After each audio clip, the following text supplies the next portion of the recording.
नमस्कार, मैं आज 24 लाख स्टूडेंट से बात करना चाहता हूं जिनको नीट पेपर लीक से नुकसान हुआ। सड़क से संसद तक हम आपके साथ खड़े हैं। 24 लाख स्टूडेंट से मैं कहना चाहता हूं, आप अकेले नहीं हो। पिछले 7 साल में 70 बार पेपर लीक हुआ है और 2 करोड़ युवाओं को पेपर लीक से नुकसान हुआ है। एक साथ हम ये लड़ाई लड़ेंगे और ये लड़ाई जीतेंगे। मेन इशू जो है वो हमारा पेपर लीक है। Sir, it's not only about 24 lakh NEET students, it's about whole family. There was a digital leak also this time. हमारे सोशल मीडिया अकाउंट्स बैन किए जा रहे हैं, हमारी वीडियोस डिलीट की जा रही हैं। मेरा माम पूरे सा हम लोग नहीं हो पाता। और आपके हाथ में, अगर आप क्लैरिटी से खड़े हो गए और पीछे नहीं हटे, उन दोनों को आपकी बात माननी पड़ेगी।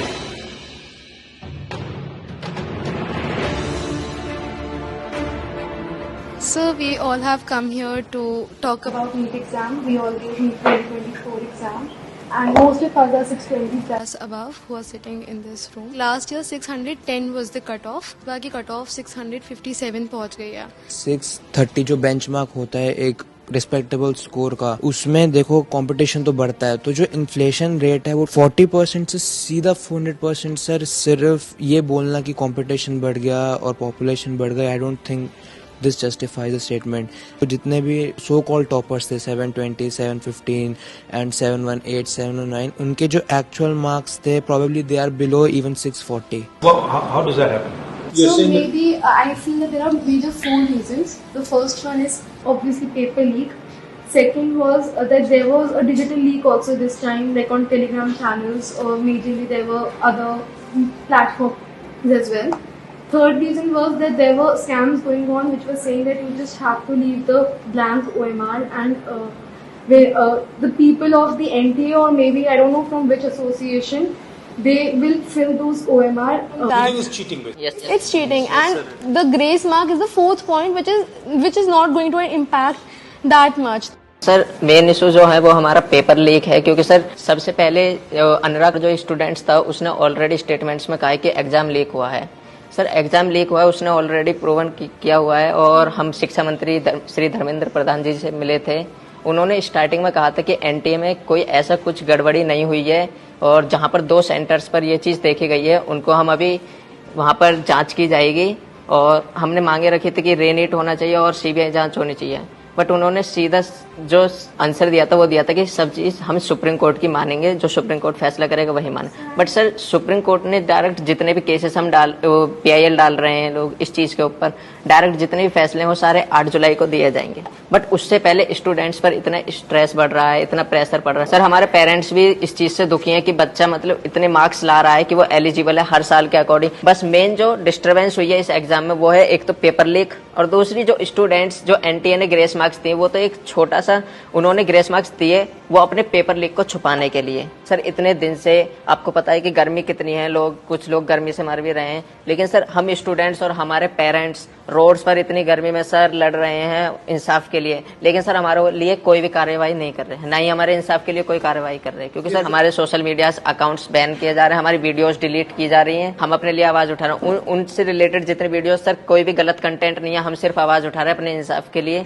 उसमें सर हमारे जो सोशल मीडिया अकाउंट है या यूट्यूब अकाउंट है उनको डिलीट किया जा रहा है, बंद किया जा रहा है। 1 day of the whole year, तो वो हमारा दिन डिसाइड करेगा कि हम डॉक्टर बन रहे हैं कि नहीं। मेरा पापा नहीं है सर, डैड नहीं है, मर गया। तो मेरा मम्मी अकेली है सर। सर, मैं 2 साल ड्रॉप लिया सर।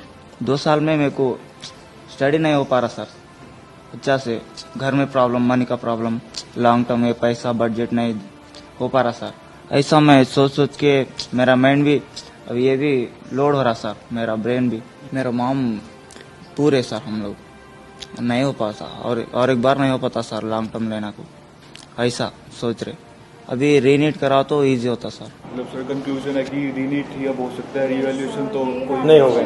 नहीं तो अगर हम आपके लिए 2-3 चीजें कर सकें, सरकार के पर प्रेशर डाल पाए, तो हमें किस चीजों पे बोलना चाहिए? सर, सबसे पहले तो सर सेकेंड एनटीए एजेंसी जो है वो एग्जाम्स ना ही कंडक्ट कराए, अगर वो नहीं करवा पा रहे हैं, एक्नॉलेज करें कि हम नहीं मैनेज कर पा रहे हैं। NTA as a concept is a failure. Yes NTA पे हमारा किसी का ट्रस्ट नहीं है, एनटीए पे इस टाइम। फर्स्ट पॉइंट री एग्जाम, सेकंड पॉइंट एनटीए ना कराएं, थर्ड पॉइंट एजुकेशन सिस्टम पे फोकस करें और काउंसलिंग सर से 4 पॉइंट ये कि जो बेसिकली जो ब्लाइंड स्पॉट्स हैं जैसे कि टेलीग्राम पर पेपर लीक होना, ऑनलाइन पेपर लीक होना, इसके ऊपर भी एक इंक्वायरी होनी चाहिए। Sir, it's not only about 24 lakh NEET students, it's about whole family. फिर सर जो बोर्ड्स का प्रेशर, फिर नीट में परफॉर्म करने का प्रेशर, तो सर बहुत सारे लोग तो मेडिकल ही नहीं लेंगे इस चक्कर में। सर ऐसे क्वालिटी डॉक्टर्स बनेंगे जिनकी क्वालिटी कुछ नहीं है, जो ऐसे ग्रेसिंग मार्किंग करके अंदर गए हैं, जब वो डॉक्टर्स बनेंगे तो can you imagine the condition of the people of India. आपको क्या लगेगा, आप अगर कोई ऑपरेशन करवाने जाएगा, क्या वो वापस लौट के आ पाएगा? हमारे पास इतने सारे केसेस होते हैं, मतलब हमारे मतलब नोन में कि भाई किसी को और का पेशेंट इसका स्टंट डालना है, उसका इंटेस्टाइन निकलवा दिया, उसका किडनी निकलवा दिया।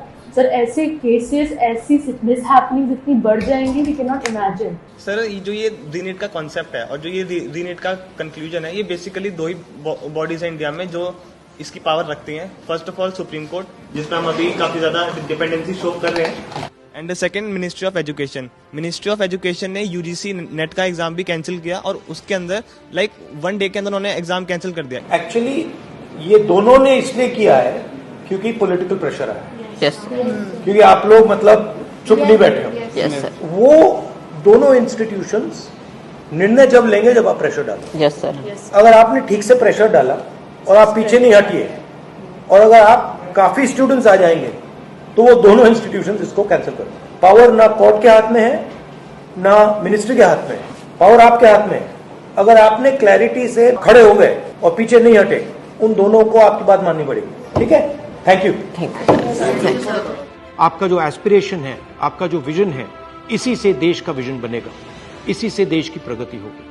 अगर सरकार आपकी रक्षा नहीं कर सकती है तो ऑपोजिशन आपकी रक्षा करेगी। ये जो आपका मुद्दा है, इसको मैं पर्सनली संसद में आपके लिए उठाऊंगा और पूरा का पूरा दबाव हम सरकार पे डालेंगे। धन्यवाद।